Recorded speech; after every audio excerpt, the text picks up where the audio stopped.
இன்னைக்கு எங்கட பொம்பளை பிள்ளைகள் எல்லாம் கிளாஸ் போறோம். எனக்கு குக்கரி கிளாஸ். உங்களுக்கு என்னமா ஆக்க தெரியும்? எனக்கு ஃப்ரைட் ரைஸ், ஹெட் ரைஸ், அந்த ரைஸ், கொண்டலிசா ரைஸ், ஈக்கிற ரைஸ் எல்லாம் ஆக்க தெரியும். மாஷா அல்லாஹ். உங்களுக்கு சாப்பாடு எங்களுக்கு டெவில் எல்லாம் போட தெரியும். அப்படியா? இன்றைக்கு உமாக்கு கொஞ்சம் சோம்பு இல்லைன்னா சோறு கொஞ்சம் ஆக்கி அடிக்கலுமா?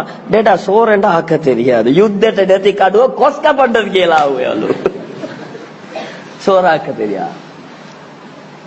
குக்கரை கிளாஸ் பேத்து வந்து ஜிலாபி கிலாபி குலாபி எல்லாம் செய்வாங்க. பச்சை கலர்ல நீல கலர்ல இந்த பெருநாளைக்கு பார்த்தா கொமர் புள்ள இருக்கிற வீட்டுல 2 கலருக்கு புடி 4 கலருக்கு வட்டலாப்பம் எல்லாம் வரும். ஆனா வாப்பா உட்கார்ந்து மவள் கோப்பி கொஞ்சம் ஊத்துக்கலேண்டா ஹால் வேணுங்க வேண்டாது. நான் போய் கோப்பி குடிச்ச ஒரு இடத்துல அல்லாஹ் அந்த நிலைமை யாருக்கும் கிடைக்கப்படாது. நான் சும்மா பள்ளி போன மனுஷர் ஒருத்தர் கூப்பிட்டு அதுல தூட்டுக்கு பேத்து வருவோமேட்டாரு. வற்புறுத்தி எடுத்துட்டு போனாரு. பேத்து உட்காந்தாச்சு. உட்கார்ந்த பிறகு சொன்னாரு, இன்னைக்கு எங்களோட வீட்டுல யாரும் இல்ல, எங்களோட டாக்டர் மட்டும்தான் இருக்கிறார். நான் அவர்கிட்ட உத்தரவு எடுத்துக்கொண்டு சொல்றதுக்கு வாப்பாட்டை உத்தரவு எடுத்துக்கொண்டா பேசுறேன். இது புறம் இல்ல, விளங்கிக்கோங்க சரியா? அவருக்கே சிரிப்பாயிச்சு.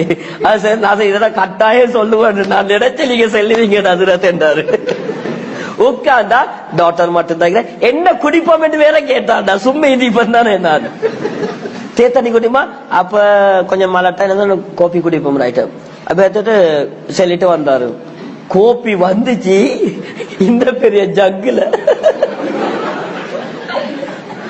நான் எடுத்துட்டு சொன்னேன், குடிக்கவா குளிக்கவா?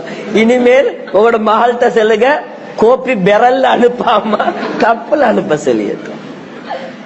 அவர் செல்லி சிரிச்சாரு. நல்ல ஜொலியானால் செல்லி சிரிச்சாரு. பாருங்க பிள்ளைக்கு எல்லாம் செய்ய தெரியும். கோப்பி ஊத்த தெரியா, எல்லாம் ஆக்க தெரியும், சோறாக்க தெரியா. இதுல என்ன இருக்குது? வீட்டுல என்ன தைக்குது?